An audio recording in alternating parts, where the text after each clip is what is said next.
சேலம் மாவட்டம் சங்ககிரி அருகே சாலையில் சென்ற லாரியில் திடீர் தீ விபத்து ஏற்பட்டதால் பரபரப்பானது. சேலம் மாவட்டம் எடப்பாடி கோரணப்பட்டி பகுதியைச் சேர்ந்த சின்னசாமி என்பவர் லாரியை சங்ககிரியில் உள்ள பட்டறையில் பழுது பார்த்துவிட்டு சேலம் நோக்கி சென்றுள்ளார். அப்போது அக்கமாப்பேட்டை என்ற பகுதியில் சென்றபோது லாரியில் டீசல் டேங்கிலிருந்து தீப்புகை வருவதைக் கண்டு சின்னசாமி அதிர்ச்சியடைந்துள்ளார். உடனே லாரியை சாலையின் மூலமாக நிறுத்திவிட்டு பொதுமக்கள் உதவியுடன் தீயை கட்டுப்படுத்த முயன்றுள்ளார். இதனையடுத்து சங்ககிரி தீயணைப்பு துறையினருக்கு தகவல் கொடுக்கப்பட்டு தகவலின் பேரில் மீட்புக் குழுவினர் விரைந்து வந்து தீயை மேலும் பரவாமல் அணைத்தனர். இதனால் பெரும் அசம்பாவிதம் தவிர்க்கப்பட்டது. இந்த தீ விபத்தில் லாரி 20% எரிந்து சேதமடைந்தது. இச்சம்பவம் குறித்து சங்ககிரி காவல்துறையினர் விசாரித்து வருகின்றனர். சாலையில் சென்று கொண்டிருந்த லாரியில் திடீரென தீ விபத்து ஏற்பட்டது அப்பகுதியில் பரபரப்பை ஏற்படுத்தியுள்ளது.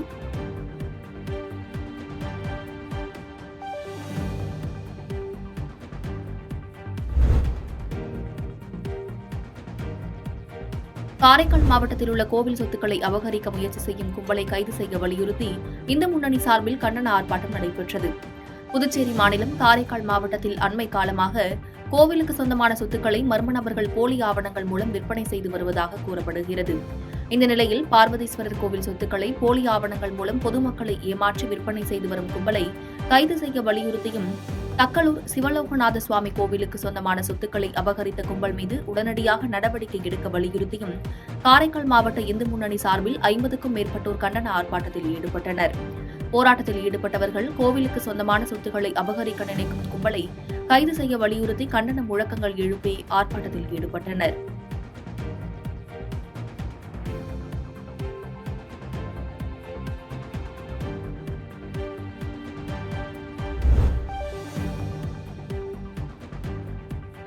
திருச்சி அருகே இரவு பணியில் இருந்த போக்குவரத்து காவலரிடம் வாக்குவாதத்தில் ஈடுபட்ட பெண் கைது செய்யப்பட்ட சம்பவம் அதிர்ச்சியை ஏற்படுத்தியுள்ளது. திருச்சி மாவட்டம் மண்ணச்சநல்லூர் அருகே சமயபுரம் பகுதியில் இரவு போக்குவரத்து ஒழுங்கு பிரிவில் காவலர் அரசு என்பவர் பணியில் இருந்துள்ளார். இங்கு உள்ள சுங்கச்சாவடியில் நாமக்கல், சேலம், அரியலூர் போன்ற பல்வேறு பகுதிகளுக்கு வாகனங்கள் பிரிந்து செல்கின்ற மிக முக்கியமான இடமாகும். இந்நிலையில் சேலத்திலிருந்து டால்மியாபுரம் நோக்கி சென்ற லாரி மீது இருசக்கர வாகனம் மோதி வாகன ஓட்டுநர் கீழே விழுந்துள்ளார். இதனையடுத்து அப்பகுதியில் பணியில் இருந்த காவலர் அரசு அவர்களை மீட்டு போக்குவரத்தை சீரமைக்கும் பணியில் ஈடுபட்டுக் கொண்டிருந்தார். அப்போது அவ்வழியாக வந்த பாலக்கரை பகுதியைச் சேர்ந்த கிரிஜா என்ற பெண், நான் ஒரு செய்தியாளர் எனவும் நான் ஒரு வழக்கறிஞர் எனவும் கூறி இந்த சம்பவம் குறித்து வாக்குவாதத்தில் ஈடுபட்டுள்ளார். மேலும் வாக்குவாதத்தில் காவலரை தகாத வார்த்தைகளில் கடுமையாக திட்டியுள்ளார். இச்சம்பவம் குறித்து காவலர் அரசு கொள்ளிடம் காவல் நிலையத்தில் புகார் அளித்துள்ளார். புகாரின் அடிப்படையில் கொள்ளிடம் காவல்துறையினர் அப்பெண் மீது வழக்கு பதிவு செய்தனர். இந்நிலையில் திருச்சி சட்டக்கல்லூரியில் படித்து வரும் இவர் பல்வேறு இடங்களில் சென்று நான் ஒரு பத்திரிகையாளர் எனவும் வழக்கறிஞர் எனவும் கூறி பலருக்கும் தொந்தரவு கொடுத்து வருவதாக பல குற்றச்சாட்டுகள் எழுந்து வருவதாகவும் கூறப்படுகிறது.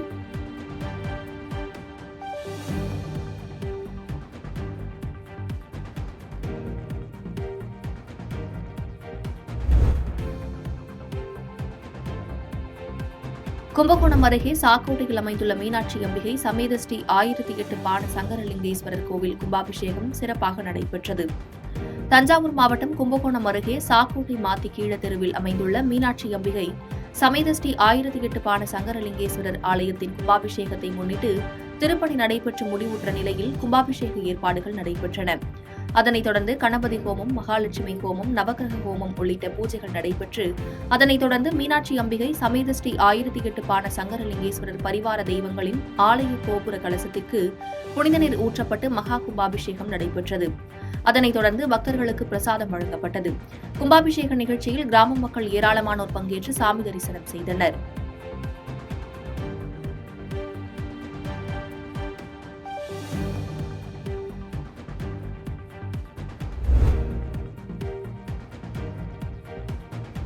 காஞ்சிபுரம் மாவட்ட ஆட்சியர் அலுவலகம் நோக்கி சாம்சங் தொழிலாளர்கள் பேரணி செல்ல இருந்த நிலையில் அந்நிகழ்வில் ஈடுபட்ட 3 பேர் மீது சிவகாசி காவல் நிலையத்தினர் வழக்கு பதிவு செய்துள்ளனர்.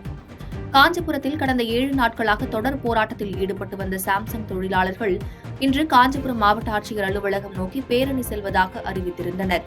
இந்நிலையில் முன்னெச்சரிக்கை நடவடிக்கையாக ஊழியர்கள் அனைவரும் காலை 10 மணிக்கு கைது செய்யப்பட்டு திருமண மண்டபத்தில் தங்க வைக்கப்பட்டு இரவு 9 மணிக்கு விடுதலை செய்யப்பட்டனர். இந்நிகழ்வில் முத்துக்குமார், சசிதரன், சிஐடியு நிர்வாகிகள் மற்றும் ரவிக்குமார் சாம்சங் தொழிற்சாலை சங்க துணை செயலாளர் உள்ளிட்ட 3 பேர் மீது வழக்கு பதிவு செய்து காவல் நிலைய கட்டுப்பாட்டில் விடுதலை செய்தனர். இந்நிலையில் கைது செய்யப்பட்டவர்களை விடுதலை செய்ய தாமதமானதால் சிஐடியு நிர்வாகிகள் சிவகாஞ்சி காவல் நிலையத்தில் குவிந்ததால் சற்று பரபரப்பு நிலவியது.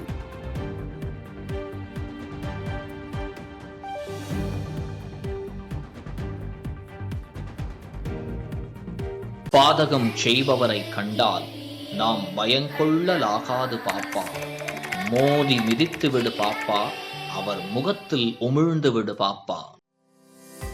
அண்மை செய்திகளை உடனுக்குடன் தெரிந்து கொள்ள இணைந்திருங்கள் இயம்நாடு தொலைக்காட்சியுடன்.